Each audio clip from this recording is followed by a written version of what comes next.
Georgia and this is The Sound of Georgia. If you can't tell by my glasses, I went and saw Wicked last week.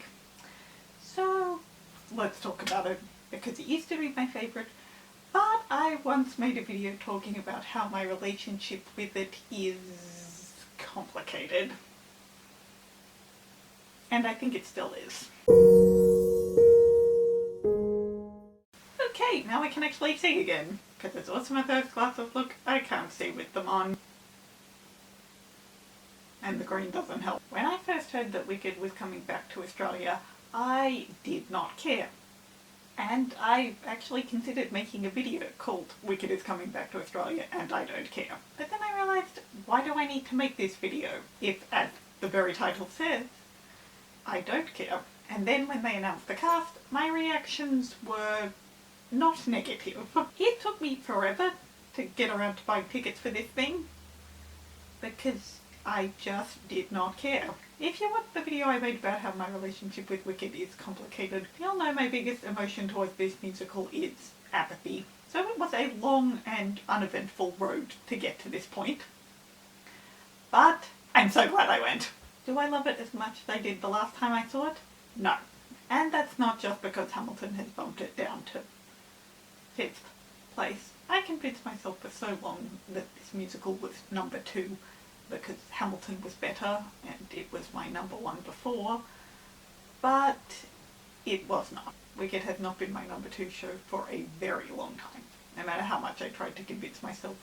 And after seeing it again, I think my rating is rather accurate. I think my rating of it being my 5th favourite show and the first one in my B tier is accurate. I was almost preparing myself for disappointment, which is maybe why I ended up loving it so much. It's not perfect. God knows it's not perfect, and we will get into that in a bit. In fact, this thing might warrant an entire separate video. Because it was my first one, there was so much nostalgia involved.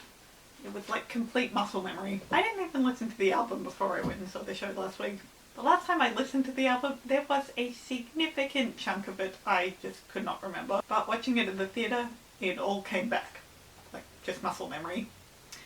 99% of the lyrics and probably 90% of the dialogue. I just remembered it all. We had a full principal cast with the exception of Elfie, who was played by Zoe Coppinger, and she was incredible. When I told my dad we had a standby for Elfie, he's like, I would be worried if I was the main girl. There actually were a lot of familiar to me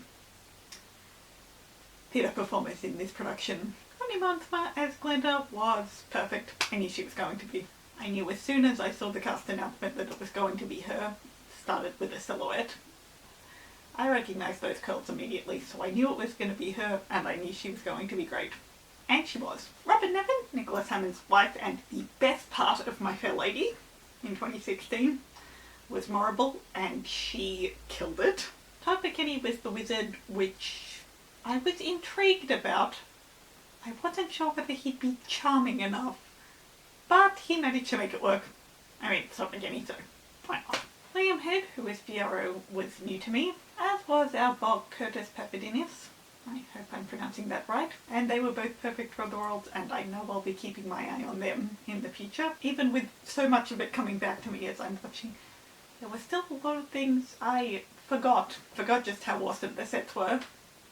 Even though our seats meant we couldn't see the dragon, which was kind of a bummer, because the dragon is awesome and it's so gloriously meta, and I love that. For those who don't know, the dragon that sits on the top of the stage is a reference to the Clock of Dragon Time in the book.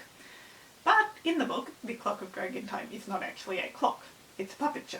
It's one of those travelling puppet theatre things. So having it on top of the stage means the theatre itself has become the Clock of Dragon Time, and you, the audience, are watching this show being performed there the way the characters in the book would watch a show performed in the Clock of Dragon Time. And I'm pretty bummed we couldn't see it from our seats. But everything else about the set was visible and it was so awesome. I'm going to try and see it again, and if I do, I'm going to make sure I get a seat where I can see the dragon. Now let's talk about what I don't like about this show. And that is Nessa Rose. This is no criticism whatsoever of the actress. Charlotte Delay was amazing. I saw her do Hamilton in Melbourne and I was really, really, really happy to see her in this. So it's nothing against her or anyone who has ever played the role. It's against the character and her storyline. Because the one thing I didn't realise about this show when I saw it when I was younger is just how utterly insensitive and disrespectful Wicked Witch of the East is. Okay, so coming up are spoilers for the show and the book in a way. If you have only listened to the cast recording, you will probably not be aware of the song The Wicked Witch of the East. It was purposefully left off the album because it's spoilery. And while I wasn't exactly upset while watching it, it is problematic.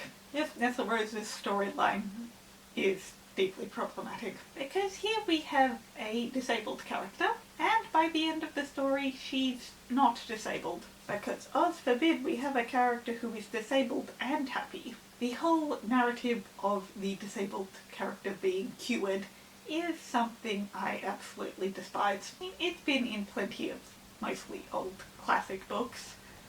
Pollyanna, Secret Garden, Heidi, even to a certain extent Jane Eyre. But it happens here too, and it perpetuates the story that being disabled is not a life worth living. And while my enjoyment of this number was not hindered in the heat of watching the show, it is a really horrible thing.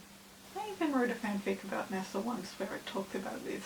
And I remember that fic rather fondly, but it also makes me feel icky that I wrote a fanfic about a disabled character being cured. I think I probably want to make a full-length video about this because it's not something I can really cover super quickly, and I don't want this to be about that.